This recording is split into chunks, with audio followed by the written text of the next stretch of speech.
समस्त भारतवर्ष के होमगार्ड जवान, नगर सैनिक जवान, गृह रक्षी जवानों को हाथ जोड़कर नमस्कार। साथियों, ये आपका अपना चैनल RS दया एक्स होमगार्ड में स्वागत है। और साथियों, इधर उधर से समाचार आ रहे हैं भाई हमारे EPF लागू हो गया, ये हो गया, वो हो गया, हमारे विधानसभा में आवाज़ उठ गई, वहाँ उठ गई। साथियों, मैं एक ही बात कहना चाहता हूँ, माननीय सर्वोच्च न्यायालय का फैसला भी 2015 से आज तक नहीं हो रहा। और अंग्रेजों के कानून जो बनाए हुए हैं, जो 1946 की आज हम बात करेंगे, उनमें 1946 में अपने अस्थाई प्रधानमंत्री को, माननीय प्रधानमंत्री को कितनी बार शपथ ली थी, क्या आपको पता है? पहले शपथ किसने दिलाई, दूसरी किसने दिलाई, तीसरी किसने दिलाई? भारत आज़ाद किस सन में हुआ था? माननीय BJP नेता सुधांशु जी ने बताया था 1948। जब तक आपका सारा कानून इस संस्था का और भारत का तब्दील कर दिया गया था, अंग्रेजों के सारे कानून लॉर्ड माउंटबेटन ब्रिटिश सरकार को, भारत को सौंप दिए थे। आपको बार बार बता रहा हूँ। और साथियों, तीन बात को ध्यान रखना: एकता का परिचय, आर्थिक सहायता की कमी और मंत्रियों का साथ, ये नहीं है। अगर ये होते आज से पहले ही आप लोग आज़ाद हो जाते। अभी आज़ाद भारत में आपको गुलाम लंबे समय तक रहना पड़ेगा। माननीय गृह मंत्री ने 4 महीने का टाइम दिया था, उस पर भी अभी कोई विचार नहीं है। तो इसलिए सोचो, माननीय सर्वोच्च न्यायालय का फैसला भी नहीं माना जाएगा। इसमें साथियों, माननीय संसद, सबसे बड़ी पंचायत जो भारतवर्ष में, वो अगर इसमें कोई हेरा फेरी करे, तबादला करे, तो हो सकता है, वरना आपको तो गुलाम का ही गुलाम रहना पड़ेगा। और ज़्यादा नहीं, शुरू में आप 1945-46 से 1950 तक यही कानून पढ़ लो, जब तक अंग्रेज यहीं थे, भारत में ही थे। मैं तो ये कहता हूँ वो 1965 में गए हैं। उनका दबदबा, अंग्रेजों के कानून का दबदबा, वो सब यही था। और साथियों, इसमें हमारे पास नेट भी कमी है, पैसे की भी कमी है, और फिर भी हम आपको कुछ ना कुछ अवगत करा रहे हैं। साथियों, हमने बताया था मार्शल लॉ का अर्थ क्या है, मार्शल लॉ और आपातकाल में अंतर क्या है, और अध्यादेश जारी क्या होता है, मार्शल लॉ क्या था, मार्शल लॉ क्या है, क्लास 8 क्या है, मार्शल लॉ के अनुच्छेद 34 क्या है, मार्शल के प्रथम मार्शल कौन थे, मार्शल लॉ क्या है, ईस्ट इंडिया, अनुच्छेद 34, भारत का संविधान क्या है, अनुच्छेद 72, अनुच्छेद 152, मसौदा अनुच्छेद 128। तो साथियों, ये आपको अंग्रेजों के कानून हमने खूब बताए, ज़्यादा बताए, ये आपको पढ़ना पड़ेगा। अगर इसके साथ साथ हम और भी आपको बात बता देते हैं, 24 अक्टूबर 1945 संयुक्त राष्ट्र UN अधिकार पत्र, संयुक्त राष्ट्र चार्टर 1945 और ब्रिटिश सरकार का चार्टर भारत में 1833, जिसको कह रहे चार्टर बदलेंगे, चार्टर बदलेंगे, सब कुछ नहीं बदला जा रहेगा। कोई हिम्मत नहीं है ब्रिटिश सरकार का कानून बदलने में। 3 बात बताई थी आपने, नहीं, कोई नहीं बदलेगा।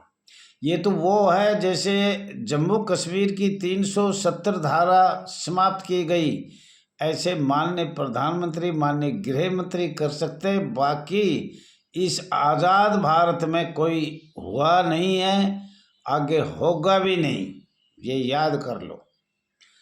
नागरिक सुरक्षा स्वयंसेवक 1968 में ब्रिटिश सरकार के आदेश द्वारा बनाया गया। नागरिक सुरक्षा क्या है? ब्रिटिश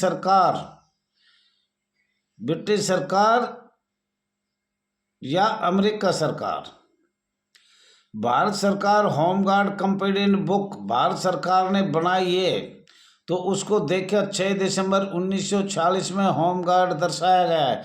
साथियों, मैं गारंटी देता हूँ अगर 6 दिसंबर 1946 में जन्म हुआ हो तो, पर कहीं खंड उंड में होगा हो, ब्लॉक में होगा हो तो मैं नहीं कहूँ। बाकी स्टेट में कोई नहीं हुआ, और खंड ब्लॉक भी आपको पढ़ने पड़ेंगे। थोड़ा ध्यान से सुनना। Second world war home guard voluntary संस्था, second world war home guard voluntary संस्था, होरस, local defence United Kingdom India. ये कानून तो देख लो, अभी बोल रहा है 6 दिसंबर 1940 का local defence United Kingdom India. ये साथियों आप देखो 1940 का है। ऑर्डर पुलिस के अधीन ब्रिटिश सरकार, ब्रिटिश सरकार को क्या ऑर्डर दिया है कि ये पुलिस के अधीन कार्य करेंगे। प्रांतीय रक्षा दल, वेस्ट बंगाल का विलेज ब्लॉक शिव्स गार्ड। साथियों, ब्लॉक, खंड, जिला, प्रदेश, ये सब आपको संविधान के अनुसार पढ़ना पड़ेगा। और आप गैर संवैधानिक हो और आप ऐसे ही रहने की आशा है जब तक आपकी एकता नहीं होगी, या जब तक आपके साथ भारतीय जनता पार्टी का सहयोग नहीं होगा। 1959 में केंद्रीय शासित प्रदेशों दिल्ली, 1959 में केंद्र शासित प्रदेश दिल्ली राजधानी, कैसे केंद्र शासित में ये कानून गया।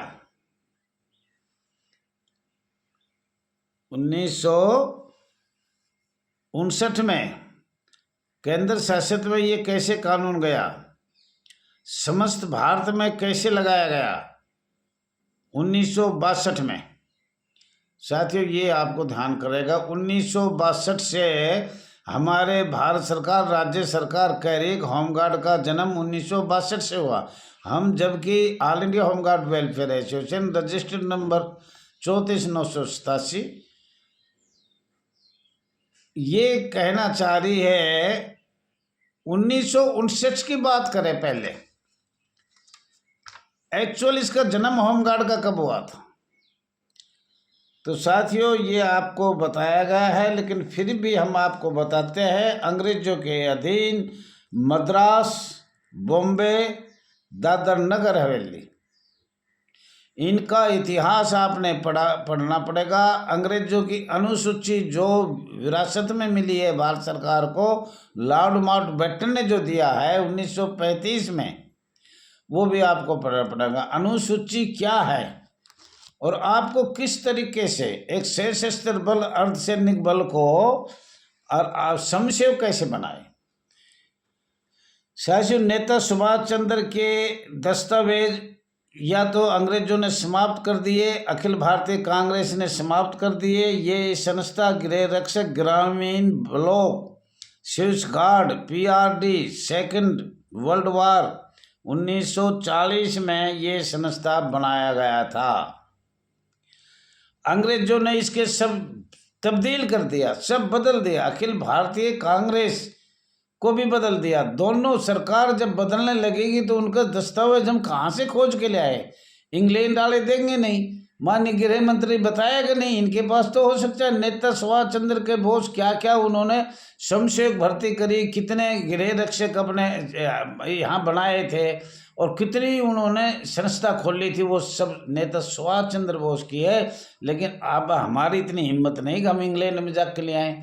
हमारा तो ये है माननीय गृह मंत्रालय में जमा होगा, माननीय गृह मंत्री बता सकता है, भारत सरकार बता सकती है, तो वो दस्तावेज हमको मिलने असमर्थ है।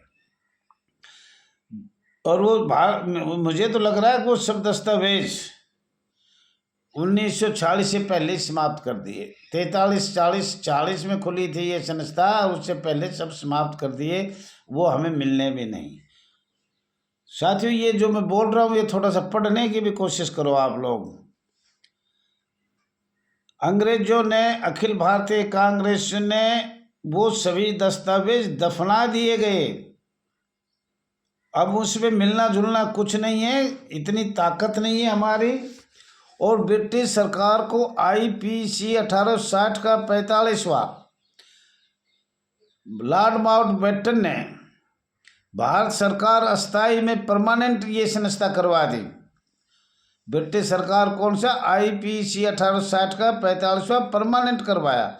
और ब्रिटिश सरकार को अखिल भारतीय कांग्रेस को दबाव से, और यहाँ के जो नेतागिरी चमचागिरी करते थे उनको आईपीसी 1860 का 45वां धारा 21 लोक सेवक 1 जनवरी 1862 में जो लागू किया गया था, अस्थाई प्रधानमंत्री को दोबारी लगाकर 1947 में लगाया।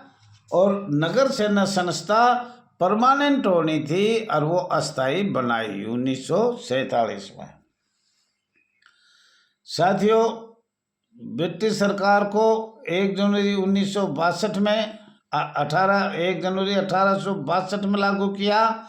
उसके बाद 84 साल बाद भारत में 1947 में लागू किया गया। सिर्फ एक धारा हटानी थी, 21 धारा के बारे में भी आप बताएंगे वो है क्या। उसकी वजह से गुलाम बनाए ना, हम तो एक अर्धसैनिक बल थे, तो उसके बारे में हम बताएंगे। अंतरिम सरकार को पता नहीं कितनी बार शपथ ली है, पता नहीं 48 में आज़ाद हुआ, 49 में हुआ, और लॉर्ड माउंटबेटन ने जब आदेश किया जब आज़ाद हुआ होगा, मेरा जहाँ तक ख्याल है। विदेश कानून 1946 आपको ये पढ़ना पड़ेगा सारा। और साथियों, मैं एक बात और भी बताना चाह रहा हूँ, 2 सितंबर 1946 में अंतरिम माननीय प्रधानमंत्री को शपथ लिया, और जनवरी 1946 से और अगस्त 1946 तक सभी कानून बन चुके थे। तो साथियों, बताना तो बहुत है, लेकिन अभी मैं मोटा मोटा दिखा देता हूँ। ये 1946 का है आपकी ये बुक, ये सारे पेज पढ़ने होंगे 1940 के, 21 के आईपीसी 21 धारा ये है, नहीं ये है, सॉरी ये है आईपीसी 21 धारा, ये भी आपको पूरा पढ़ना पड़ेगा। और ये आपकी अनुसूचियां हैं, ध्यान नहीं रहा है मेरा, टाइम ऊपर नहीं देखता रहता हूं मैं। तो ये तीनों जो भी है दस्तावेज, ये सारे पढ़ के आपको सुनाए जाएंगे, भारत सरकार को अवगत कराया जाएगा। अगर हमारे तो पहले ही हम गुलाम कर दिए, प्रधानमंत्री को शपथ तो पता नहीं कितनी बार लिया, उससे पहले लॉर्ड माउंटबेटन ने तो सब कानून लगा दिए। साथियों, आपका अपना चैनल आर.एस. दया एक्स होमगार्ड में स्वागत है। ज़्यादा से ज़्यादा शेयर करें, लाइक करें, कमेंट करें, सब्सक्राइब करें। और आपको अब 1946 से ही बताया जाएगा कि 1945-46 से ही 24 अक्टूबर 1945 का बताया हमने चार्टर अमेरिका का, और भारत का भी चार्टर आपको बताया। धन्यवाद साथियों, धन्यवाद।